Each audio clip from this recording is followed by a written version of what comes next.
Gemara de Shabbat, page 118. Gemara connu. Rav Chisda, on dit au nom de Morugva. Une personne qui prie veille de Shabbat. Le Shabbat, il fait la Hamida à la synagogue. Il dit Vaïchoulou. Deux anges, les anges qui accompagnent l'homme dans la semaine, alors mettent ses mains sur ta tête et lui disent tes péchés sont pardonnés. C'est pour ça qu'avant dans la Hamida, une personne le vendredi soir, la prière qu'on fait en silence, avant de faire Vaïchoulou, on pense à se repentir, à faire Teshuvah, pour ça. Il a enseigné à Rabbi Yosef bar Yehuda, deux anges accompagnent l'homme veille de Shabbat, de la synagogue à la maison. Un bon ange, un mauvais ange. Et quand il arrive à la maison, il voit qu'il y a la bougie allumée, la table dressée et la maison rangée, le bon ange dit que la volonté d'Hachem soit que Shabbat prochain sera comme ça aussi encore. Et le mauvais ange répond Amen, de force. Et si c'est le contraire, que balagan à la maison, la table est pas mise, etc., et quand on va la mettre, alors l'ange mauvais dit Amen, que ce soit comme ça aussi la semaine prochaine. Et le bon ange n'a pas le choix, il dit Amen, et il répond. Donc voilà, c'est pour qu'une personne, même qui n'est pas à la maison au Shabbat, il mange par exemple chez vos parents, bien l'inviter Shabbat, mettre la table, une belle table à la maison, que la table soit une belle nappe, au moins, si elle ne veut pas mettre les ustensiles, au moins la nappe, que ce soit blanc pour Shabbat.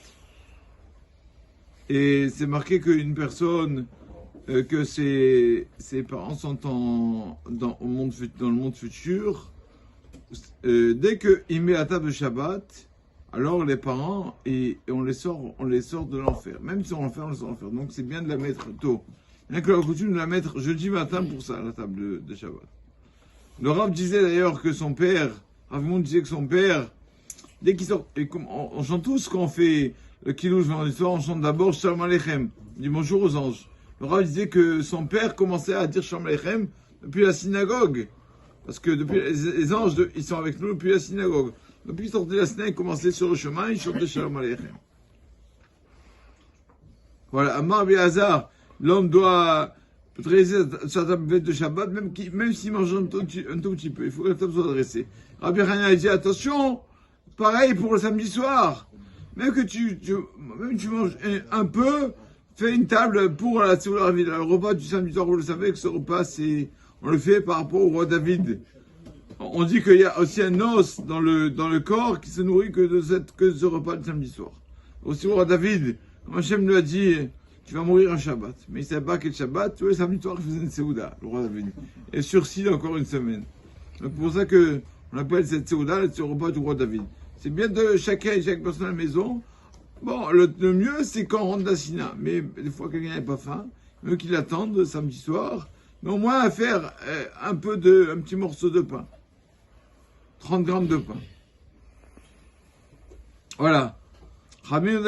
C'est une phrase. C'est là aussi que le Kazi disait. C'est marqué en fait qu'une personne prendre quelque chose de chaud le samedi soir. Ou une douche chaude, ou un thé chaud, c'est une tségoula. D'accord? Comme on dit, il faut dire cette phrase quand on boit un thé chaud ou un café chaud.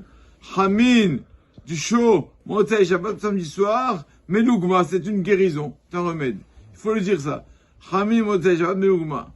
Le dire 3 fois quand on boit le thé ou le café. C'est allusion dans le Télim. On dit Mchabesh, la Hatzevota. Mechabesh, c'est initial de Hamin Motavanouba, se remettre de Hamin à la bonne personne pour pas avoir de tristesse.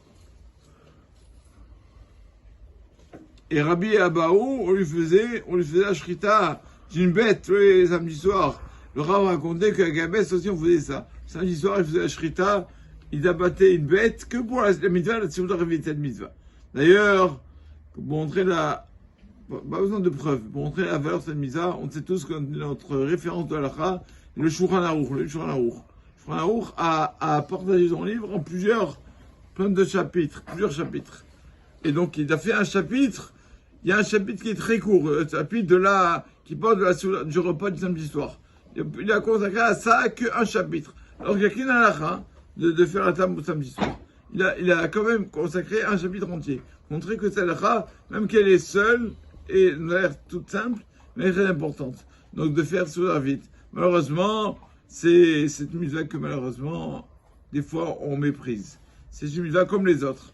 Il y avait le gars de Vina qui, une fois, sa femme, on lui a dit que sur sa femme, je sais pas, qu'elle jeûnait de samedi soir à samedi soir.